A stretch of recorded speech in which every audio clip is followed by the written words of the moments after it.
할렐루야.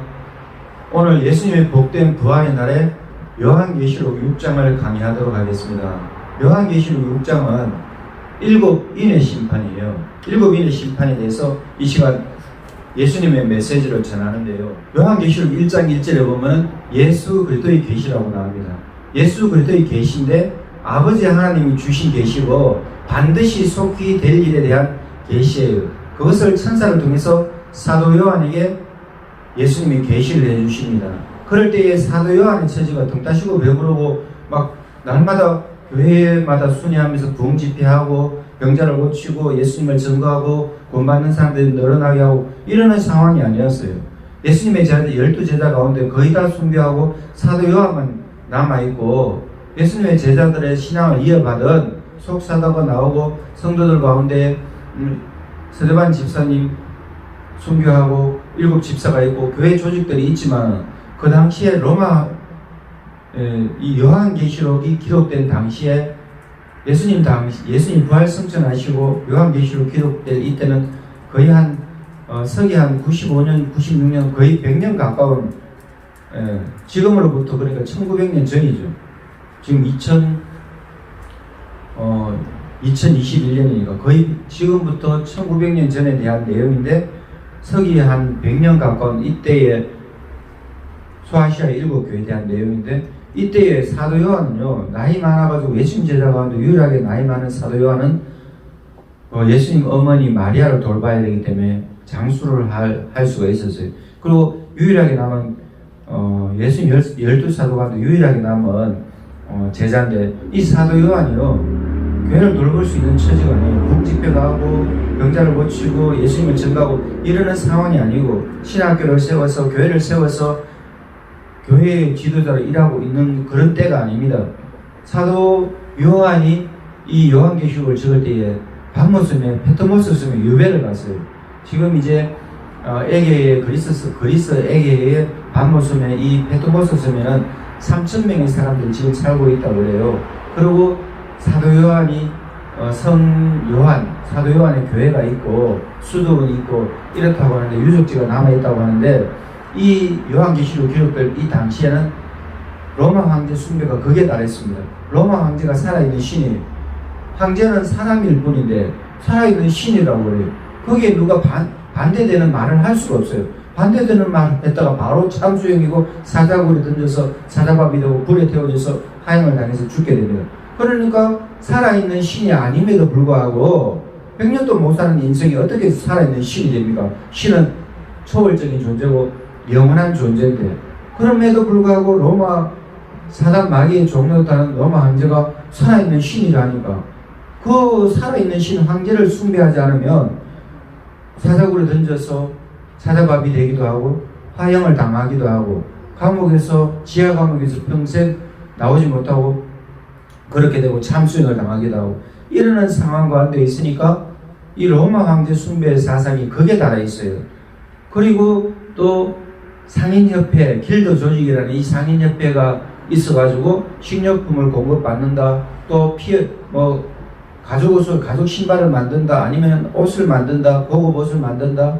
아니면 또 책을 만든다. 아니면 목축업을 한다. 어떤 이제 사업적인 금융업을 한다. 어떤 사업적인 경제 수단에 있어서 길드라는 이 상인조합에 가입되지 않으면 사업하는 것이 너무나 힘든 거예요. 장사하는 것이 너무나 힘든 거예요. 그럼 장사를 해야 되는데 여기 또 길드라는 이 상인 조직에 들어가면요. 또 나중에 또 황제 숭배해야 되는 거예요. 이들이 법에 따라야 되는 거예요. 그리고 이 황제 숭배 말고도 이 길드라는 상인 조합에 들어가면 그 당시에 달의 여신 다이아나 신을 섬겨야 돼요. 그게 아데미라고 나와요. 사대행전에 보면. 아데미 신전에서 아르테미스 이 다이아나 달신을 섬겨야 돼요. 그 다음에 주피터 신 중에 가장 높은 신 주피터를 섬겨야 되고 그 다음에 우리 바카스 유명하잖아요. 대한민국에 가스 활명수 유명하고 바카스 유명. 이 바카스가 원래 주신입니다. 술의 신이 바카스예요. 다이아나 달신이고 포세이돈 이거는 또 전에 옛날에 기아차에 포세이돈하고 있었습니다. 이것도 바다의 신이에요. 그러니까 각종 신들이 엄청 많아요. 그래서 그리스 로마 신화가 그 당시에 엄청나게 사람들 사상을 지배했기 때문에 헬라 문화는 헬레니즘이 그 당시 엄청 사상적인 영향을 미쳤기 때문에 예수님 당시에 황제 숭배만 아니라 온갖 우상을 섬기는데 이 아르테미스 아데미 신전의 여사제들은요 창녀입니다. 공식적인 창녀예요. 아데미 여신을 섬기면서 여신을 찬양한다 하면서 제물을 드리면서 뭐 술을 마시면서 엄란한 축제를 할 때 그 전부 다 이제 이 낭교가 벌어진단 말입니다. 집단 이 광신적인 그런 섹스가 벌어져요. 그게 당연한 의례고 절차예요. 그 의례적인 그 종교적인 행사에 또 그걸 자기도 그 문화적인 행사에 종교적이고 문화적인 이 행사에 함께하지 않는다. 그러면 상인조합에서 모든 혜택이 박탈당하는 거예요. 그러면 사업을 할 수가 없어요. 물건을 공급받지 못하는데 자기가 원재료를 만들어서 하지 않는다면 물건을 공급받지 못하는데 아니 가죽 신발을 만들어도 가죽을 공급받지 못하면 피혁을 공급받지 못하면 의류를 만드는데 의류 원단을 공급받지 못하면 아니 포도주를 하는 장사인데 포도주를 공급받지 못하면 빵을 만드는데 밀가루를 공급받지 못하면 사업을 할 수가 없잖아요. 금융업을 하는데 돈을 이제 빌려올 수 없다. 돈을 빌려와서 자기의 사업적인 부분에서 사업을 하는 것이 은행업인데 이 돈을 빌려올 수 없다. 그 모든 혜택을 박탈당하는 거예요. 그러다 보니까 로마 황제 숭배하는 것만 아니라 이방의 신들을 섬기지 않으면 그 당시에 살아가는 것이 엄청 어려운 거예요. 그 다음에 유대인의 경우 또 유대교 신자 가운데에 그리스도인들이 엄청 많아요. 왜냐하면 구약 성경에 메시아가 오신다는 유대인들이 예수님이 오심에도 그들 눈앞에 메시아가 나타났음에도 불구하고 메시아 예수 그리스도께서 하나님의 말씀을 전하고 하나님 나라를 전하고 그 다음에 하나님의 뜻이 무엇인지 가르쳐 주셨고 그 다음에 그 예수님의 메시지가 맞다는 그 증명으로 수많은 병자를 고쳐줬어요. 눈을 못 뜨는 자들 눈을 뜨게 하고 절름발이가 일어나게 하고 문둥병자를 치유하고 죽은 나사로를 살리고 또 과부의 아들을 살리고 또 야이로의 딸을 살리고 이러는 수많은 뭐 광풍을 잠잠케 하고 귀신 들린 자를 낫게 하고 예수님이 구세주라는 증거를 완벽하게 보여주심에도 불구하고 서기관과 사도행과 바리새인과 장로들 제사장들 유대 기독교 사내들인만 아니라 유대 기독교 이런 기독권 종교 집단은 예수님을 결국 십자가에 못 박아 죽였어요. 헤롯 왕도 예수님 십자가에 못 박아 죽이는데 동참했고 본디오 빌라도 로마 총독으로서 로마 황제를 대신해서 재판하는데 예수님 죄가 없음에도 불구하고 자기는 놓아주고 싶음에도 불구하고 이 군중 심리에 탄핵하라 십자가에 못 박아라 하니까 불의한 재판임에도 불구하고 나는 이 세수대에 손을 씻으면서 세수대의 물에 손을 씻으면서 나는 잘못이 없다면서 그렇다고 잘못이 없습니까? 재판을 거부해야 되는데 본디오 빌라도는 그 재판을 승인했어요. 그래서 예수님 십자가에 죽으실 때 얼마나 불의한 재판이고 잘못된 재판입니까? 공정하지 못한 재판입니까? 그럼에도 불구하고 예수님은 그 십자가의 재판을 그 재판이 이루어진 대로 그대로 십자가 형벌을 받으시고 예수님이 가시에 멸류관을 하시고 채찍을 맞고 무거운 십자가를 지고 예수님 갈고리 언덕에 올라가셔서 예수님 죽으실 때 두 손이 못 박히고 예수님이 가시관에 피가 철철 흘러내리면서 또 예수님 옆구리에 창을 찔려서 옆구리는 예수님 창 찔려서 창자가 터지고 안에 장기가 다 손상되고 심장이 찔리고 그랬을 때 예수님이 인생으로서 사람의 몸을 입고 와서 성육신하신 예수님 인카네이션 성육신하신 예수님 사람의 몸을 입으신 예수님이 모든 물과 피가 아직 다 흘러내렸어요. 그리고 예수님이 십자가상에서 6시간 만에 운명하셨습니다. 별세하셨습니다. 돌아가셨습니다. 그 영혼이 하나님 품으로 돌아갔어요. 그리고 예수님 시신은요 아리마대 요셉이 당돌하게 예수님의 시신을 가져간다고 그 부자의 묘실에 예수님 묻힌다고 되어 있거든요. 구약 성경 예언대로 부자의 묘실 아리마대 요셉의 묘지에 바위에 파묻으면 예수님이 그 시신이 거두어져요. 그랬을 때 아리마대 요셉과 니고데모, 밤에 예수님을 찾아왔던 종교적인 구도자의 심령으로 예수님을 찾아왔던 니고데모 두 사람만 예수님의 시신을 거두었어요. 예수님 제자들 다 도망가고, 베드로 비롯해서 제자들 다 도망가고, 가룟 유다는 자살해 죽고, 내가 왜 예수님을 팔았던 하면서 자책하면서 하나님께 회개하고 새로운 마음을 가져야 되는데, 악령에 사로잡힌 가룟 유다는 결국 참회가 아니라 자책하고, 그거가 목매달아서 나무에 목매달아 죽으니까 창자가 터져나오고, 떨어져서 죽었을 때 창자가 터져나오고 자살해버리고 말았는데, 이 예수님은 십자가에 죽으실 때에 가상칠언을 하시면서 마지막에 예수님의 메시지가, 이 지상에서 예수님 마지막 메시지가, 마지막 유언 같은 말씀이 다 이루었다. 하나님께서 구약성경 창세기에 보면 다 이루었다 하셔요. 그 다음에 신약성경이 다 이루었다 한, 어느 왕국을 다 이루었다, 어느 가정을 다 이루었다, 완전한 것이 없습니다. 그런데 인류사 가운데에 예수님이 사람의 몸을 입고 와서 2000년 전에 이 땅에 오셔가지고 죽으면서 다 이루었다 하는 사람은 없어요. 구세주 예수님께서 십자가에 죽으시면서 인류의 구원을 다 이루었다, 인류의 구속 사역을 다 이루었다, 하나님의 뜻을 다 이루었다 하면서, 다 이루었다 하면서 예수님이 십자가에 죽으셨어요. 예수님은 33년 사셨습니다. 30년 동안 사생활을 하시고, 가정에 평범한 유대인의 이런 한 사람처럼 사셨고, 철저하게 율법에 순종하시면서 성령의 인도함을 받아서 마지막 3년은요, 30년 사시고 마지막 3년의 공생애 가운데 예수님이 하나님의 뜻을 완전히 이루셨을 때, 그 33년의 인생 가운데 예수님 십자가에 마지막 죽으실 때 다 이루었다 하셨어요.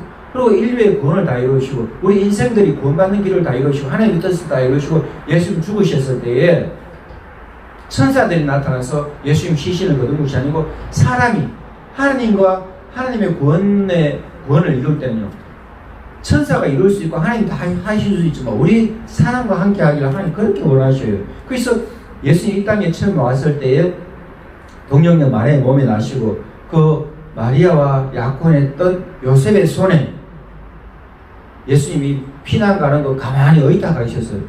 하나님이 전능하신데도 불구하고 사람의 완전하지 못한 이 손에 우리에게 예수님 인생을 의탁하신다. 33년의 인생을 의탁하신다. 이게 놀라운 기적 아닙니까?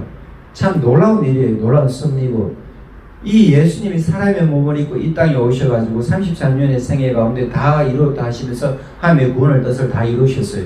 여러분, 이 예수님의 구원의 길에 오시기 바랍니다. 예수님의 이 사랑의, 하나님의 사랑의, 신의 사랑 아가페의 이 아가페를 깨달아 아시기 바랍니다. 이 아가페, 하나님의 사랑을 만나 우리 인생의 문제는 풀려요. 이게 우리 인생의 문제의 해답이에요. 이 예수님이 십자가에 죽으시고 3일 만에 부활하셨어요. 금요일날 십자가에 죽으신 예수님은 일요일날 아침 일찍 새벽에 예수님 부활하셨어요. 그러니까 3일 만에 예수님 부활하셨어요. 그 다음에 이 땅에 50일 계시면서 40일 계셨습니까? 50일. 예수님 40일 계셨죠. 부활하시고 40일 동안 예수님 이 땅에 계시다가 하늘나라로 올라가셨어요. 그리고 10일 만에 오순절 성령 강림이, 예수님 제자들이 간절히 기도하고 찬송하고 만났을 때 10일 뒤 오순절 성령 강림하셔가지고 이제 교회 시대, 성령 시대가 됐어요. 그러니까 구약 성경에는 아버지 하나님 주로 일하시고, 이제 때가 되어서, 때가 참에 예수님 하나님의 어린 양 예수 그리스도께서, 구세주께서 이 땅에 오셔서 33년의 사역에 십자가에서 인류를 구원하는 사역을 이루시고 다 이루시고 3일 만에 부활하시고 40일 동안 부활 승천하신 예수님께서 부활하신 장면들을 제자들에게 특별한 계시를 받은 자에게 보여주시고 하늘나라 가셨어요. 그러면서 예수님이 다시 오시는 그때가 말세인데, 예수님이 십자가에 죽으시고 부활하시고 이제 하늘나라 가시고부터 말세예요. 예수님이 이 땅에 오시고부터 말세예요. 지금은 말세의 끝이라 해서 말세 지말입니다. 이런 인류사의 마지막 되어질 일들을 보여주시는 것이 요한계시록이에요. 예수님 제자 사도 요한이 예수님의 부활하심을 증거하는데, 교회의 핵심 메시지가 예수님의 부활이에요. 구세주가 오셨다. 하나님 안에서 첫사람 아담은 죽었지만 모든 인류를 죽지만 두 번째 아담 예수님이 오셔가지고 우리 인생은 하나님 안에서 영원히 부활하는 존재로 산다. 이것이 기독교의 핵심 메시지예요. 하나님 우주 만물을 만드셨다. 창조하신 하나님과 우리를 만드셨다. 창조주 하나님. 이것을 알고 깨닫고 믿는 것, 이것이 기독교의 핵심이에요. 그 다음에 구세주 예수님이 아담이 범죄했고 마귀의 종로로 사는 인생, 마귀에게 모든 권한을 뺏긴 인생이 죽을 수밖에 없고 하나님과의 영적인 사망, 하나님과의 관계가 단절되고 하나님 누군지 모르고 우리가 어디서 와서 어디로 가고 무엇 때문에 살고 어디로 가는지 모르는 인생에 하나님께서 우리 인생을 만드셨고 하나님 품으로 돌아가게 하는 이것이 우리 인생의 목적이다. 이것이 우리 인생의 이전표예요. 이것이 우리 인생의 설계들. 이것을 깨닫게 해주시는 거예요. 마귀의 종로를 삼으면 안 되고 영적인 각성을 해서 하나님을 알게 되고 성령님께서 우리 가운데 찾아오셔서 예수님을 구세주라는 것을 알게 하고 하나님 우리를 만드신 분이라는 것을 알게 하고 마지막에 심판이 있다. 이것을 알게 하는 것이 성경책 신구약 성경의 핵심적인 메시지입니다. 하나님 우리를 만드셨다. 아담은 실패했지만 두 번째 아담 예수 그리스도께서 우리를 권해주신다. 그 다음에 마지막에 심판하신다. 이것이 그러니까 창조예요. 그 다음에 구원이에요. 심판이에요. 이것이 기독교 핵심입니다. 자, 요한계시록은요 구원의 책임이면서 동시에 심판의 책임이에요. 자, 오늘 요한계시록 6장을 강의하는데요. 사도 요한이 교회에 갈 수 없을 때, 교회를 돌볼 수 없을 때 도미시안 황제 때문에 박해를 받고 그거는 순교의 사명인데 죽지 않아요. 왜? 요한계시록을 기록해야 돼요. 마지막 때 하나님의 계시를 받아요. 그래서 죽음을 피해가요.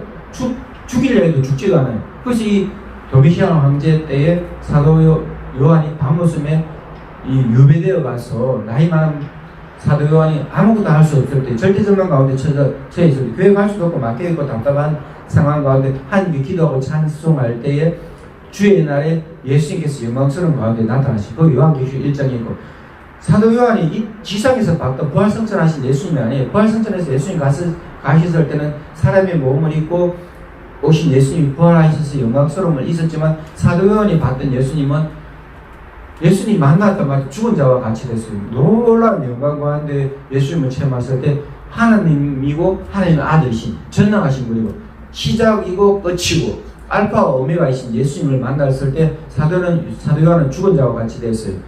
예수님 눈은 불꽃 같고 발은 빛난 주스 같고 예수님이 손에 7 별을 붙들고 있고 교회에 거니시는 거예요.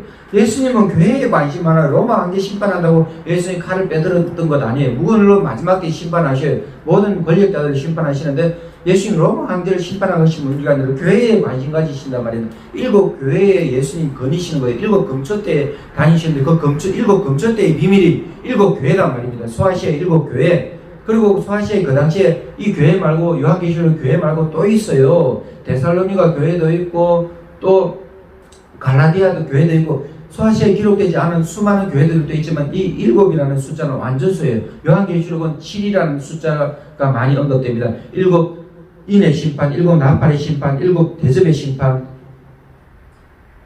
그리고 이제 7이라는 배열로 많이 나가는데, 자, 이 요한계시록에 보면요 7 교회가 나오는데 예수님이 7 교회에 거니셔요. 7 금초대에 다니셔요. 그리고 7 교회의 지도자 7 별을 붙들고 있어요. 이거 7 교회의 지도자, 7 교회의 천사, 7 교회의 지도자, 7 교회의 목회자예요. 그래서 이 7 교회의 지도자에게 편지를 보내는데 그 7 교회의 지도자에게 편지를 보면 성도들에게 당연히 말하니까 예수님은 예수 믿는 크리스천 하나님의 사람들, 하나님의 백성들을 그렇게 귀하게 여기고 그들에게 메시지를 전하기를 원하신다 이거예요. 그래서 마지막 때 되어질 일들을 보여주시는데 창조주 하나님께서 예수님을 통해서 구원하셨는데 이제는 마지막 때에 심판이 있다 이거예요. 우리 인생은 100년 인생에서 심판, 이 땅에 심판 받기도 하고 100년 인생의 끝에 지옥에 가냐 천국에 가냐 하나님 앞에 심판대 다 써야 돼요. 그리고 마지막 때에 또 인류의 모든 인류가 하나님 앞에 심판당해요. 모든 권력자들이, 모든 인생들이, 그 다음에 사단 마귀조차 영적인 존재들, 천사들이 심판받고 타락한 천사장 마귀가 루시퍼가 심판받고 그의 추종한 천사들이 심판받고 천사의 3분의 1이 타락했는데 그 천사들이 심판받고 마귀의 종로로 됐던 모든 권력자들이 심판받고 상인들, 불신자들, 우상숭배자들 이들이 심판받지만 예수 믿는 자들은 영원히 구원받는다. 이것이 요한계시록의 핵심적인 내용이에요. 요한계시록은 아버지 하나님의 창조자 하나님이다 이거예요. 그 다음에 구세주 예수님을 통해서 구원한다 이거예요. 그 다음에 성령님께서 구세주 예수님의 사역을 이어받으면서 교회의 이제 교회 시대고 성령님의 시대인데 성령님이 사역을 활발하게 하시는 시대인데 요한계시록은 성령 충만한 가운데 사도 요한이 예수님의 계시를 받고 마지막 때 될 일을 기록했다 이거예요. 그 다음에 1장에는 예수님이 나타나십니다. 사도 요한이 유배되어가 있는데 그래서 예수님 영광스러운 장면으로 보여주시면서 2장 3장은 7교회에 대한 메시지예요.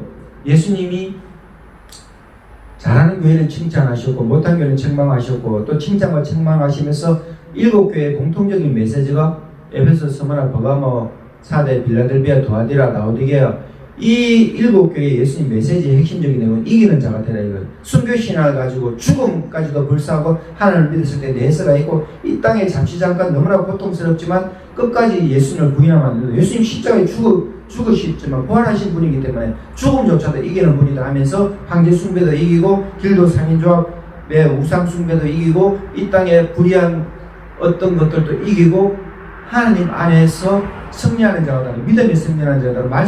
하나님 말씀에 순종하는 자가 되라. 목숨까지 바쳐라. 십자가는 죽기까지 하는 것이다. 이 순교신앙을 강조하는 것이 요한계시록이에요. 근데 이 땅에서 사자굴에 들어가고 화형을 당하고 참수을 당하고 지하가면서 영원히 죽을 때까지 나오지 못하는 무기징역을 받는다 할지라도 이 땅에는 비록 고통받고 죽음 가운데 처할지라도 나중에 영원한 내세가 있다 이거예요. 새 예루살렘이 있다 이거예요. 하늘나라의 성전이 있다 이거예요. 영원한 보상이 있다 이거예요. 하나님 안에서 눈물이 없고 아픔이 없고 다시 병든 것이 없고 다시 눈물 흘리는 것이 없고 다시 이별하는 것이 없고 다시 고생하는 것이 없고 고진감래 인과응보 결자해지 이것이 요한계시록의 핵심적인 내용이에요. 하나님께서 인과응보 심은 대로 거둔다 이거예요.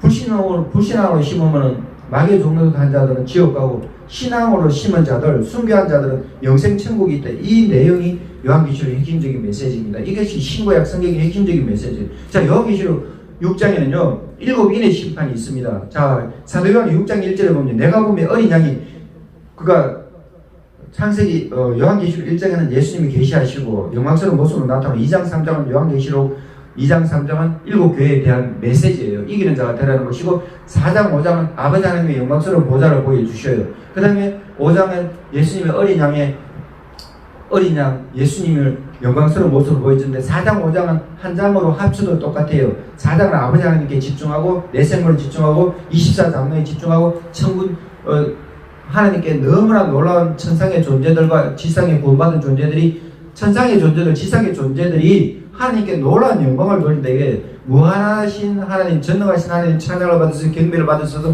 영광을 받으셔서 창조하신 하나님, 구원의 하나님 영광을 받으십시오. 심판의 하나님 영광을 받으십시오. 이거예요.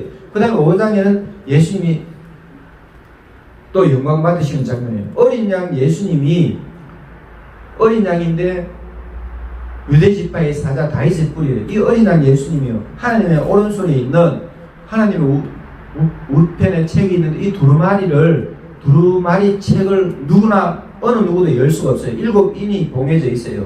7도장으로 딱 찍혀가지고 봉인되어 있는데 누구도 열 수 없어요. 이게 미래의 내용이고 구원의 내용이고 심판의 내용이고 하나님의 뜻이 담겨있는 내용인데 풀자가 없으니까 사도 요한이 울었을 때에 24장 나오고 한 사람이 울지 말라면서 유대지파의 사자 다윗의 뿔이 예수님이 하나님 어린 양이 그 일본을 떼신다 이거예요. 그래서 하나님 뜻을 이루는데 그것이 구원의 내용이고 심판의 내용이에요. 그래서 또 이제 5장에 보면 어린 양 예수님께 놀라운 영광을 돌립니다. 그러니까 삼일체 하나님이에요. 4장에 보면 아버지 하나님의 보좌가 나오고 하나님께 놀라운 영광을 돌리고 5장에는 어린 양 예수님의 놀라운 영광을 돌리고 그 다음에 4장 5장에 마지막 5장의 뒷부분에 보면 아버지 하나님 어린 양 예수님께 놀라운 영광, 지혜, 권능, 부, 종기, 모든 부귀, 영광과 능력과 지혜와 힘과 권세가 하나님께 있다고 영원히 영광 받으시라고 24장 천군 천사들이 찬양하고 24장로들이 찬양하고 내생물이 찬양하고 모든 천상의 존재와 모든 구원받은 자들과 모든 피조물들이 하나님을 찬양하는 거예요. 그렇게 소명이 있고 하나님 앞에 엎드려 경배하고 찬양하고 6장이 시작되는 거예요. 이제 요한계시록은요 아버지 하나님의 천상의 예배 장면, 구원 천상의 예배 장면, 아버지 하나님께 예배 장면, 그 다음에 어린 양 예수님께 예배 장면, 경배하는 장면인데 예수님 하나님 앞에 하나님 우편에 책이 있어요. 그게 구원의 책이고 심판의 책이고 생명책하고 또 달라요. 그 구원의 책이고 심판의 책인데 두루마리를 뗄 때마다 그가 하나님의 뜻이 담겨있는 그 비밀의 문서, 이 일곱 도장이 찍힌 일곱 인으로 봉인된 이 두루마리를 하나의 인을 뗄 때마다 심판이 있어요. 그 다음에 이 일곱 인 심판 끝나면 마지막에 일곱째 인을 뗄 때 일곱 나팔이 또 일곱 나팔, 그 천사들이 나팔을 불어요. 천사들이 나팔을 불 때마다 이 땅에 또 심판이 임해요. 그리고 마지막 일곱 나팔 끝날 때 또 일곱 대접 심판이 있어요. 이 대접을 던질 때마다 천사가 대접을 던질 때마다 지상에는 심판이 일어나는데 이 심판이 연이어 일어납니다. 심판이 연이어 일어나는데 일곱 인을 뗄 때는 심판이 좀 약해요. 지구의 3분의 1이 피해를 입고 4분의 1이 피해를 입고 그 다음에 일곱 나팔을 뗄 때 더 피해가 심하고 그 다음에 일곱 대접 심판일 때는 거의 지구가 초토화되다시피, 그리고 예수님이 이 땅에 재림하시고 천년왕국이 이루어지고 마지막에 천년왕국 끝나고 이제 새 하늘과 새 땅이 이루어지는 새 예루살렘이 이루어지고 마귀는 지옥 형벌에 유황불에 지옥불에 영원히 들어가고 불신자들, 우상 숭배하는 자들, 거짓말하는 자들, 간음하는 자들, 도둑질하는 자들, 하나님을 믿지 않은 자들, 허무주의를 따랐던 자들, 무신론을 따랐던 자들, 공산주의자들, 하나님을 믿지 않았던 어떤 이단 종파, 이단 사상, 이단 조교에 빠졌던 자들 다, 점쟁이들 이런 사람들 다, 술객들, 개들, 이 자들이 다, 행음한 자들이 다 지옥 형벌을 받게 됩니다. 그래서 구원받은 자들은 예수님이 흰옷을 입고 영원 무궁토록 아버지 하나님과 어린 양 예수님과 성령과 더불어 영원히 왕노릇하면서 천국 천사들과 하나님을 경배하면서 영원 무궁세계에서 하나님 안에서 안식하게 된다, 기뻐하게 된다, 즐거워하게 된다. 이 내용을 항상 기뻐하고 항상 하나님께 감사하게 되는 것이 요한계시록의 핵심적인 내용입니다. 오늘 6장은요, 이제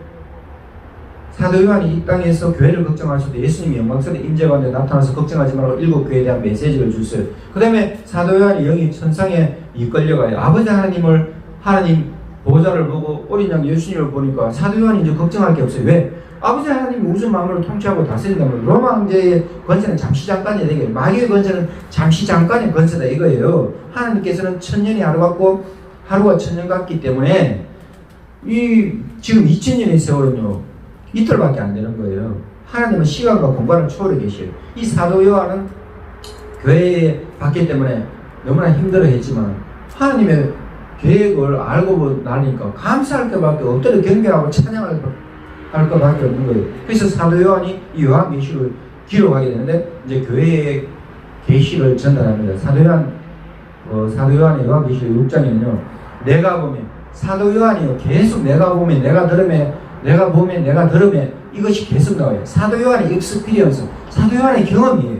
사도 요한의 체험이에요. 사도 요한이 예수님의 임재를 체험하고 아버지 하나님의 임재를 체험하고 성령의 임재, 삼위일체의 임재를 체험한 이 내용입니다. 그렇기 때문에 확실한 내용이고 확실한 구원의 책이고 확실한 심판의 책이에요.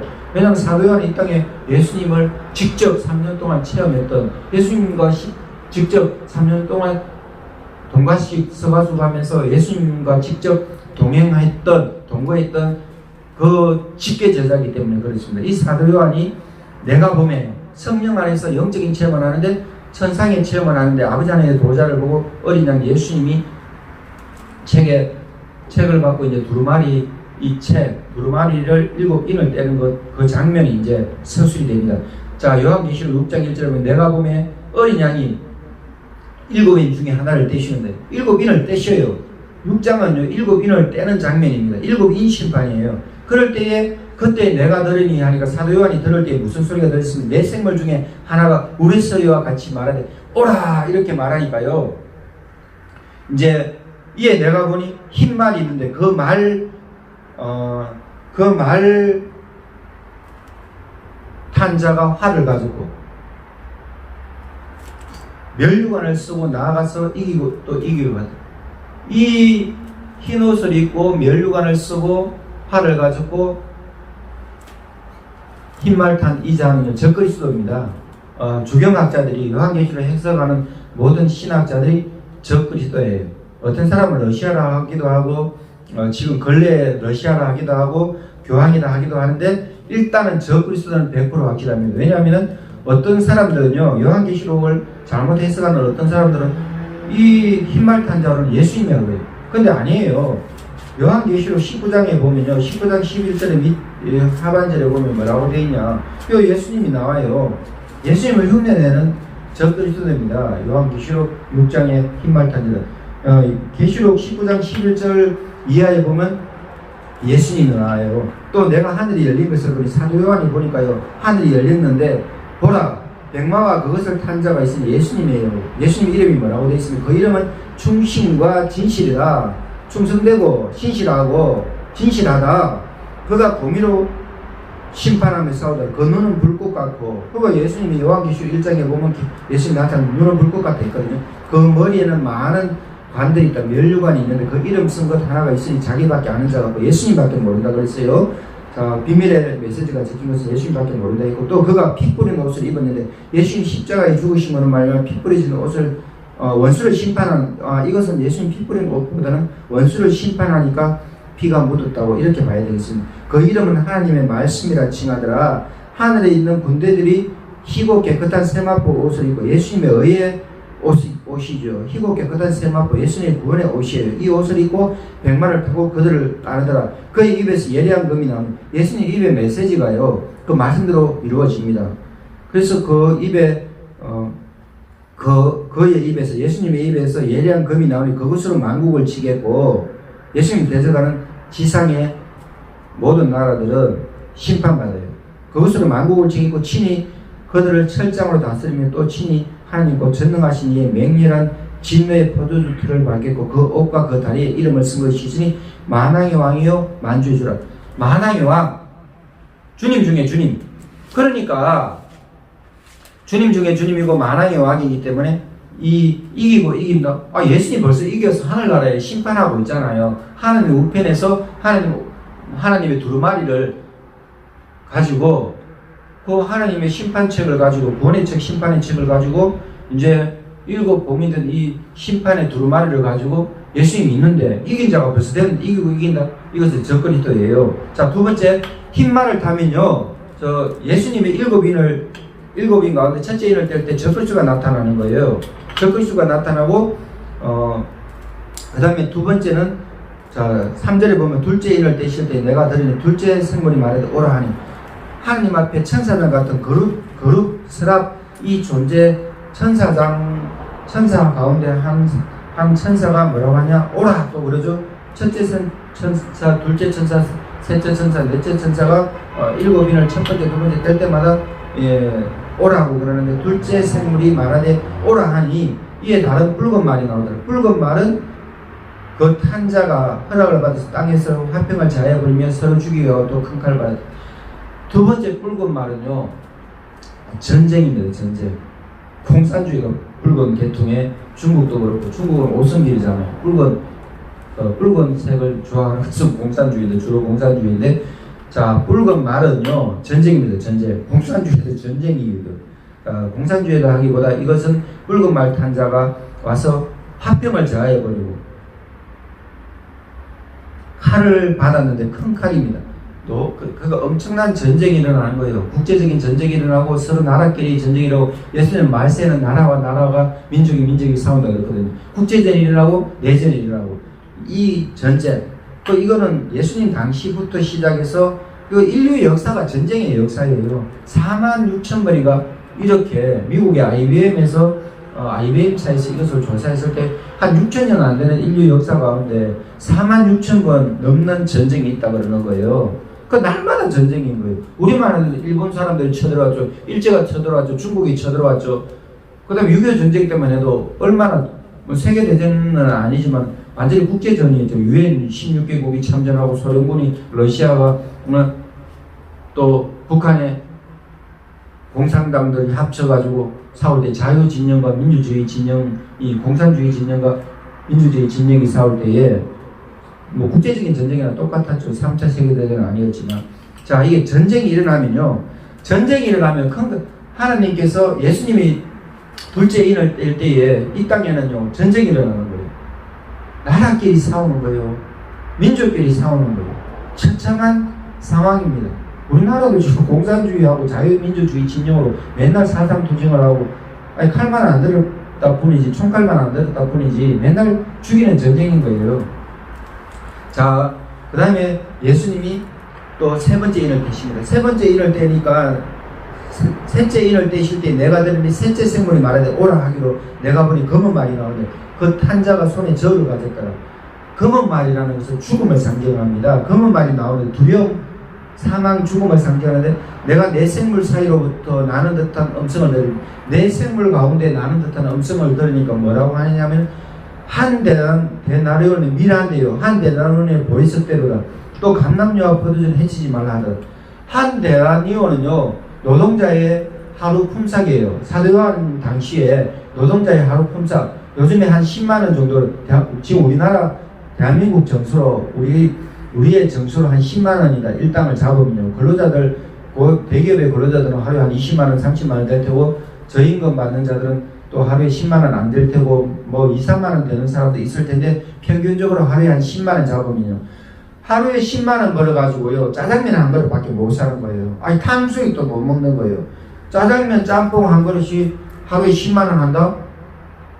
아니 지금 정식이 지금 한 만원 가까이 돼요. 한 정식이. 비싼 데는 한 뭐 15,000, 2만원 하고 터미널 식당 오래된 역사를 가진 터미널 식당 지금 9,000원 됐어요.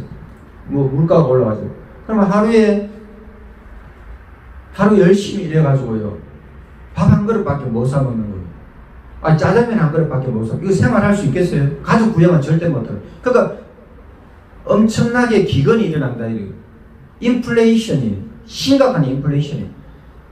그 물가가요 8배에서 16배 거의 10배에서 20배 오른다 이 말입니다. 그 다음에 또 뒤에는 뭐라고 하냐 한 데나리온은 보리석대.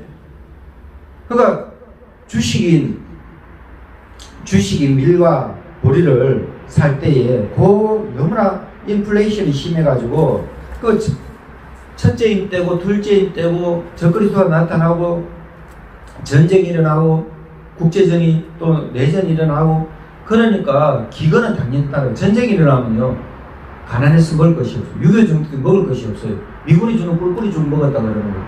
왜? 미군이 먹고 남은 죽을 온갖 거 다 고기 덩어리 뭐 고기 몇 점 남은 거 그 다음에 밥하고 섞어가지고 막 끓이는 거예요. 그것이 꿀꿀이 죽이라 했거든요. 그게 부대찌개의 원조인데 슬픈 역사를 갖고 있는데 나중에 좀 보급한 버전이 돼가지고 부대찌개가 됐지만은 이러는 거예요. 심각한 기근이 따라옵니다. 먹을 것이 없어요. 그리고 또 감람류와 포도주는 해치지 말라는데 우리나라의 계시록에 그러자 이광복 목사님은 감람류와 포도주는 또 유대인 가운데 믿는 자는 건드리지 마라 이렇게 이해하시더라고요. 크리스천은 건드리지 마라 이렇게 이해하는데 또 어떤 사람들은 어떤 주경학자들 신학자들은 해석하기를 또 감람류와 포도주는 주식 말고 부자들이 먹는 그거 사실은 부자들이 먹는 감람류와 그거 올리브유 감람유고 그다음에 포도나무 포도주 이것은 부자들이 먹는 것이다. 그런 해석도 일부분 가능하긴 해요. 근데 또 어떻게 해석하기로 하냐면 크리스찬들이니까 건드리지 마라 이렇게 예수 믿는 사람이 건드리지 마라 이렇게도 된다고 할 수 있지만 기근 가운데 그러면 이광복 목사님처럼 이렇게 해석할 것 같으면 심각한 기근 가운데서도 크리스찬들은 먹을 것을 공급받는다는 이 내용이 될 수도 있고 또 그가 박해 가운데도 크리스찬을 하나님 일부분 보호해 주신다는 이 내용도 되기도 하겠고 또 감람류와 포도주를 해치지 말아야 돼. 부자들은 또 심각한 피해를 덜 입는다. 그 부분도 일부분 맞겠지만 그거보다는 일반 주식보다 이제 차선의 주식 먹을 것 이렇게 이해하면 되겠습니다. 그 다음에 7절에 보면 넷째 인을 떼실 때에 내가 넷째 생물의 음성을 들으니 말하되 오라 하기로 내가 보면 청황색 말이 나오는데 그 탄자의 이름은 사망이니 음부가 그 뒤를 따르더라. 그들이 땅 4분의 1의 권세를 얻어 검과 흉흉과 사망과 땅의 짐승들로서 죽이더라. 예수님이요 어린 양 예수님이 유대지파의 사자 다윗의 뿌리 어린 양 예수님이 구세주 예수님이 이제 인을 떼시는데 넷째 인을 떼시는 거예요. 넷째 인을 떼니까 더 심각한 상황이 옵니다. 그러니까 사망 청황색 말이 나타납니다. 이것은 헬라 원어로 초록색 말이에요. 헬라인들은 얼굴에 초록색처럼 이렇게 푸르스름하게 이렇게 되면 죽음이다. 죽은 자다. 죽은 자의 시신이 그렇게 푸르스름하게 변한다. 이렇게 생각한다고 해요. 우리 여기 개혁 개정판에는 청황색 말인데 이게 원래는 초록색 말이다. 이렇게도 이해할 수 있겠습니다. 헬라어는 그렇게 된 거예요. 내가 보니 초록색 말이 나타나는데 푸른색 말이 나타나는데 청황색 말이 나타나는데 그 탄자 이름은 사망이네. 음부가 그 뒤를 따르는. 예수님이 어린 양 예수님이요 하늘나라에서 비밀의 책 하나님의 두루마리 7 봉인된 4번째 인을 떼시니까 어떻게 됐냐? 이 땅에는 사망인 거예요. 죽음의 광풍이 부는 거예요. 죽음의 쓰나미가 죽음의 해일이 인생들을 덮치는 거예요. 죽음의 바람이 막 사방천지 부는 거예요. 죽음이 이제 사방에 지배하는데 인생들을 지배하는데 이 지상에는 죽음을 피할 데가 없습니다. 왜? 사망이니까. 사망의 4번째 말탄자가 사망을 불러오는 거예요. 그러니까 음부가 그 뒤를 따르는 이게 지옥입니다. 지옥. 하데스라는 말이에요. 구약에는 서울이고 신약에가 하데스입니까? 하데스 서울이라는 이 말이에요. 그거 지옥이라는 말입니다. 그래서 옛날에는 무덤이었는데 구약성경에는 하데스 서울 이 말이 이 서울 하데스 이 말이 지옥이라는 말이에요. 그러니 이게 지금 음부라는 말이에요. 그래서 그들이 땅 4분의 1의 권세를 했어요. 땅에 지금 인류의 지구촌의 인생이 70억인데 4분의 1이 죽는다 해봐요. 어떻게 되겠어요? 수십억의 인구가 10억, 20억의 인구가 다 죽어버려요. 이 코로나는 아무것도 아니에요. 잽도 안 되는 거예요. 일본, 독일군 대지진 수만 명이 죽었다. 잽도 안 되는 거예요. 뭐 IT에 지진이 일어났다. 뭐 미국의 9.11 테러 일어났다. 잽도 안 되는 그런 놀라운 환란이 엄청난 환란이 요한계시록 6장에 일어나는 거예요. 그 이제 말세 지말인데 그래도 이거보다 더 뒤에는 더 7인의 심판, 7 나팔의 심판, 7 대접의 심판 때는 완전히 초토화되게 되는데 그러면서 그들이 땅 4분의 1의 권세를 얻어서 금과 그러니까 칼이죠. 지금 총칼이니까 핵무기가 지금요 지구촌의 핵무기가요 인류 역사 가운데 지금 얼마나 과학 첨단 문명이 발달되니까 과학으로서 혜택 누리는 것도 문명의 혜택을 누리는 것도 있지만 얼마나 이제 전쟁 무기가 핵무기가 개발이 돼가지고 지구를 한 100번 파괴하고 남는다 가지고 50번은 넘게 파괴한다 그래요. 그 지구를 100번 가까이 파괴하면 지구가 초토화되고 없죠. 이거 검이라는 것은 칼이라는 것은 전쟁 무기입니다.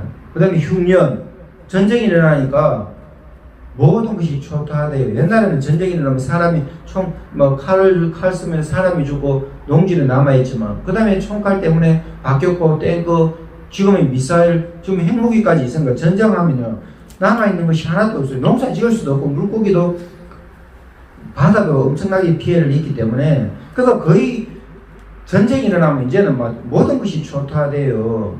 농지가 남아있는 농지가 없어요. 수산물을 거둘 수가 없어요. 그러니까 사람이 흉년이 당연히 오죠. 먹을 게 없는 거예요. 먹을 것이.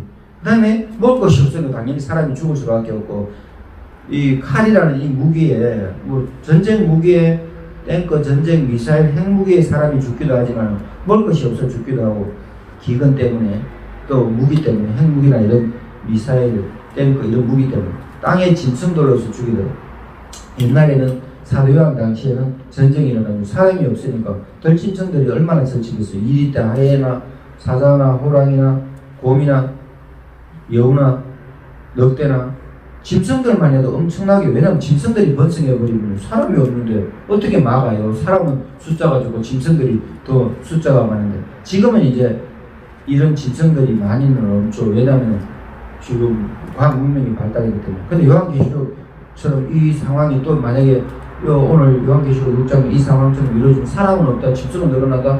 지금 동일본 대지진이 일어나고 멧돼지나 들개들 때문에 엄청나게 번성을 했다. 왜냐면 사람은 안 쓰는데 들짐승들은 다니는 거예요. 그러니까 그 짐승들이 사람을 보면 습격하게 되는 거예요. 자, 9절에 보면 5째 인을 떼시는데 또 약간 상황이 달라집니다. 예수님이 5째 인을 예수 그리스도께서 하나님 어린 양 유대지파의 사자 다윗의 뿌리 예수님이 다섯째 인을 떼실 때에 내가 보니 하나님의 말씀, 그들이 가진 증거로 말미암아 죽임을 당한 영혼들이 제단 아래에 있어 순교자들입니다. 예수 믿는 순교자들이 생겼는데 하나님 말씀 때문에, 예수님의 증거 때문에 죽임을 당해요. 그러는데 죽임을 당한 영혼들이, 육신은 죽어서 화형당하고 사자굴에 던져지고 사자의 밥이 되기도 하고 참수형을 당하기도 하고 이러는데, 이 영혼들 순교자들이 아버지 하나님 제단 아래에 있다는 것은 번제단 아래에 있다 이거예요. 그 하늘 아래 번제단 아래니까, 번제는요, 그 제단이라는 것은 제물이 드려지는데 이 제물처럼 그래 돼 있다 이거예요. 그 순교당한 자들을 하나님께서 받아주신다 이 말이죠. 제단 아래에 있어 큰 소리로 불러 이르되, 순교자들이 큰 소리로 뭐라고 외칩니까? 신원하는 거예요.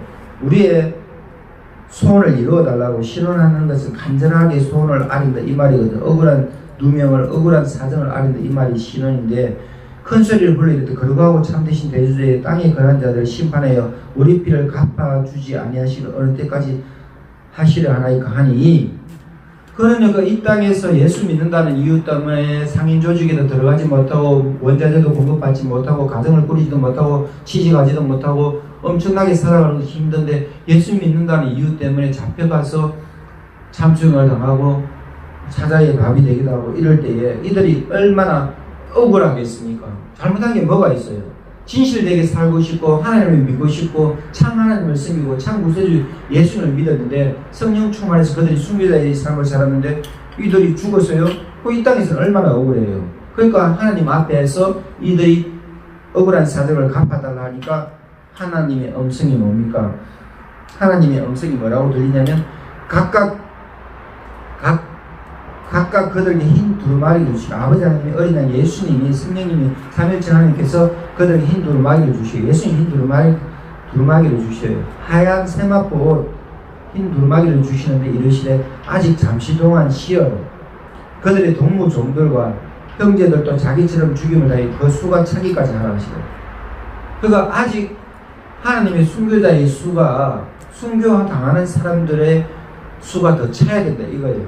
그러니까 지상에는요 극심한 박해가 있는데 아직 순교자의 수가 모자란다 그겁니다.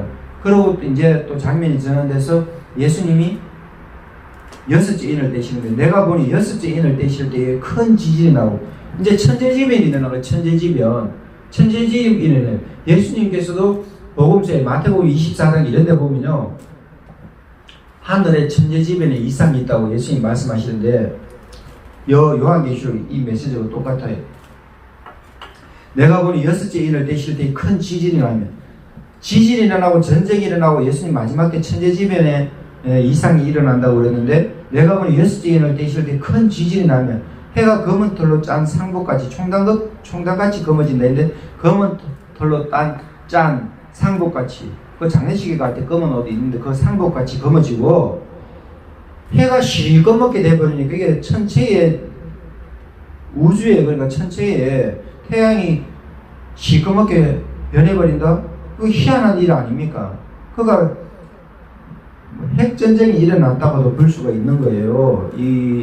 이러는 상황이 아니면은 거기 다른 행성에 다른 별들과 충돌이 일어났을 수도 있고, 다른 행성과 충돌이 일어나면요, 그래서 이제 옛날에 메머드나 공룡들이 다 죽어버렸잖아요. 빙하기가 오고 완전히 뭐 수천만 년 전인지 모르지만, 인류의 역사 한 6천 년 가운데 그게 수천만 년 전의 일인지 모르지만 옛날에 공룡이 살았는 거는 다 발견되거든요. 메머드가 살았는 것도 발견되거든요. 그러는데 왜냐면 화석이 있잖아요. 그런데 그게 행성이 별이 지구하고 부딪혀가지고 파괴가 되거든요. 그럼 빙하기가 오는 거예요.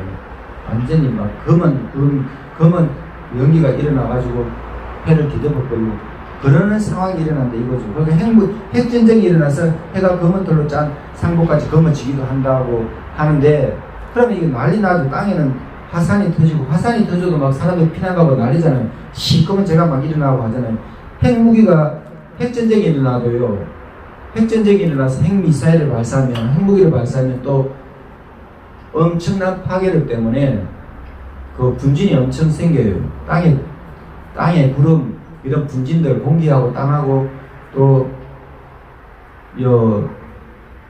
핵무기 이 여파 때문에 나중에 엄청난 분진이 생긴 거예요. 그 방사능이 섞여 있어서 그거 맞으면 다 죽잖아요. 피폭 때문에 죽잖아요. 그 해가 검은 털로 짠 상복같이 검어지고 달이 또 해양이 검어지는데 달은 또 피같이 되다. 아니 달이 하얗잖아요. 달이 태양보다 눈부시지 않아서 우리가 보는데 밤에 보는 달이 온통 피같이 된다. 이거 놀라운 일이에요. 그거 달도 파괴되고 해도 엄청나게 파괴되고 그 우리가 이걸 이해는 할 수가 없죠. 이 상황을 안 겪었으니까. 근데 사도 요한은 그렇게 본 거예요. 하나님 어린 양 예수님의 6번째 인을 뗄 때에 천재지변이 일어나는 거예요. 하늘의 별들이 무화과 나무가 대풍에 흔들려 설익은 열매가 떨어지는 것 같이 땅에 떨어지고 이것이 전체가 그러니까 별들하고 지구가 충돌하는 것도 되겠습니다. 하늘의 별들이 무화과 나무가 큰 태풍에 흔들려서 익지도 않은 열매가 미리 떨어져 버리면 저 별들이 떨어진다. 이게 하나님께서 우주 만물이 전체가 잘 우주 만물 은하수 갤럭시가 잘 돌아가게 우주계가 하나님의 명령대로 다 질서정연하게 이루어지는데 그 질서가 다 순식간에 파괴되어 버리는 거죠. 14절에 보면 하늘은 두루마리가 말리는 것 같이 떠나가고 각 산과 섬이 제자리에서 옮겨집니다. 핵전쟁일 가능성도 크고 천체끼리 지구와 다른 이제 별들이 충돌하는 다른 행성과 충돌하는 그 두 가지가 거의 유력할 겁니다. 두 가지가 다 동시에 이루어질 수도 있고 뭐 다른 별들하고 다른 행성하고 충돌만 이런 일들이 일어나요. 하늘은 두루마리가 말리는 것 같이 떠나가고 각 산과 섬이 제자리에서 옮겨집니다. 그러니까 엄청난 충격이에요. 그걸 지구의 4분의 1이 파괴되는 거예요. 흉년이 일어나고 전쟁이 일어나고 그 다음에 15절에 보면 땅의 임금들, 왕족과 장군들, 부자들, 강한 자들, 모든 종과 자연이 불과 산들의 바위 틈에 숨어. 이거 뭐 숨을 만한 곳에 동굴 같은 데 숨고 숨을 만한 곳에 산 밑에 바위에 이런 데 숨어가지고 산들과 바위에게 말하는 거예요. 아니 산에게 사람이 말할 수 있습니까? 바위에게 말할 수 있습니까? 근데 천재지변이 이런 상황이 너무나 두렵고 놀랐기 때문에 산에게 명령하는 거예요. 산아 우리를 덮어라. 바위야 우리를 덮어라. 아버지 하나님 보좌에 앉으신 이의 얼굴에서 우리를 가려라. 그 어린 양의 진노에서 우리를 가려라. 아버지 하나님과 어린 양 예수님의 진노 때문에 자기들이 심판당하는 것을 알아요. 그러는데 그들의 진노의 큰 날이 이럴때 누가 능있어요? 아버지 하나님과 아들 예수님의 진노의 심판이 이렇게 무섭습니다. 예수님 심판 안 하시는 분이 아니에요. 예수님 십자가에 죽으시고 심판하실 때 3일 만에 부활하시고 심판하실 때 본디오 빌라도 멱살 잡고 본디오 빌라도 내 앞에 무릎 꿇어 니 똑바로 해서 잘해서 못해서 이렇게 시비 거신 분이 아니에요. 로마 황제 찾아가서 예수님 부활하신 예수님 나타나서 니 도대체 내를 믿으라고 그렇게 했는데도 왜 안 믿냐 하면서 멱살 잡고 칼로 목을 겨누면서 로마 황제 심판한 거 아니에요. 그들 관심 없어요. 본디오 빌라도 로마 황제 권력자들에게 예수님 관심 없어요. 마지막 때 예수님 심판, 지금 이때 심판하시는 거예요. 모든 인생의 권력자들, 하나님 앞에 불순종하고 대항했던 인생의 권력자들은요, 하나님 심판대 앞에 서서 꼼짝 못합니다. 마지막 때 예수님 심판하시는 거예요. 왜? 예수님 이 땅에 오셔서 구원하러 오셨지 심판하러 오신 것이 아니에요. 근데 마지막에는 이렇게 불러서 심판하고 심판의 칼날로 심판하는 거예요. 왜냐하면 아니 맨날 살인자만 설치고 맨날 권력자들만 설치고 돈 있는 자들만 설치고 힘 있는 자들만 설치면 가난하고 병든 자들은 얼마나 억울하겠습니까? 그리고 공의로운 하나님, 정의로운 하나님은 심판하시는 거예요. 왜? 네가 잘했냐 못했냐 따져봐야 되는 거예요. 인과응보를 따져봐면 너는 뭐를 심었냐? 너는 무슨 행위를 했냐? 너는 착한 행위를 했냐? 그럼 복을 받아라. 너는 나쁜 행위를 했냐? 그럼 빠말때기 맞아라. 이래야 되는 거예요. 이게 공정한 재판이 있는 거예요. 예수님은요 우리의 심판장이에요. 심판하시는 주님이에요. 재판하시는 주님이에요. 그래서 이제 시편 2편 잠깐 볼까요? 시편 2편에 보면은 이 지구상의 모든 존재들이 아버지 하나님과 예수님을 대항한다는데 그들이 아버지 하나님과 예수님 대항했을 때 어떤 결과를 맞게 됩니까? 갑자기 시편 이후로 제가 읽게 되는데 욥기 다음에 시편에 보면은 시편 2편은요. 지상의 어떤 지상의 모든 지상의 권력자들이 하나님을 대항하는 거예요. 예수님을 대항하는 거예요. 그럴 때 뭐라 했습니까? 다윗이 지은 시편 2편에 보면요. 어찌하여 이방 나라들이 진노하며 민족들이 헛된 일을 꾸미는가. 세상에 군왕들이 났으며 관원들이 서로 그러니까 지도자들이 서로 꾀하여 왕과 지도자들이 서로 꾀하여 여호와가 그의 기름 부은 자를 대적합니다. 그 아버지 하나님을 대적하고 예수님을 대적하고 우리가 그들의 맹 것을 끊고 그들의 결박을 벗어버리지 않습니다. 그러니까 뭐라고 합니까? 하늘에 계신 이가 웃으시며 주께서 그들을 비웃으시리라. 하나님께서 가소롭다 하시는 거예요. 그때 하나님께서 진노하시는 거예요. 분을 발하는 거예요. 분을 발하여 진노하셔서 분을 발하여 진노하사 그들을 놀라게 하여 이르시기를 내가 나의 왕을 내 거룩한 산 시온에 세웠다 하시고 예수님이거든요. 예수님을 거룩한 산 시온 예루살렘에 세웠는데 내가 여호와의 명령을 전하노라. 여호와께서 내게 이르시되 너는 내 아들이라. 오늘 내가 너를 낳았도다.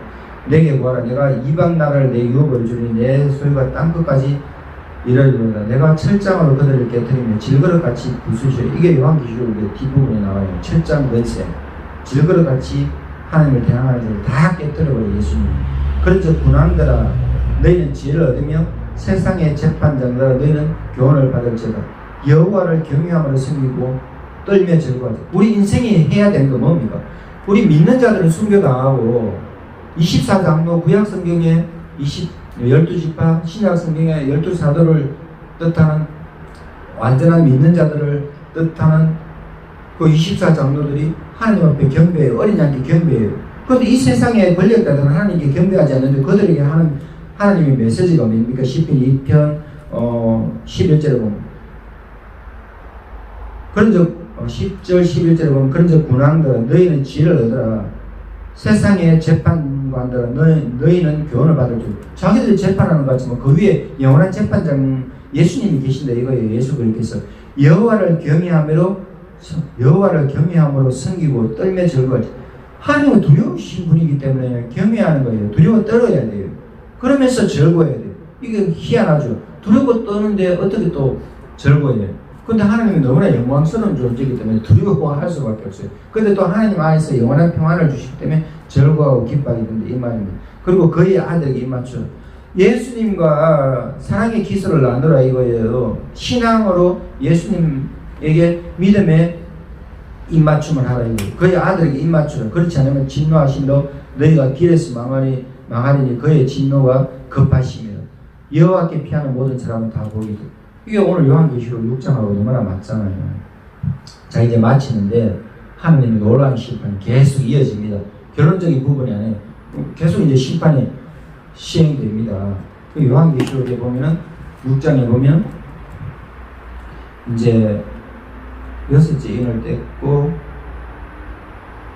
그 다음에 이후에 내가 7장에 보면 이후에 내가 내 천사가 땅 내 모퉁이 서서를 땅의 사방에 바람을 붙잡아 바람을 하여 땅이나 바다에 각종 나무의 불을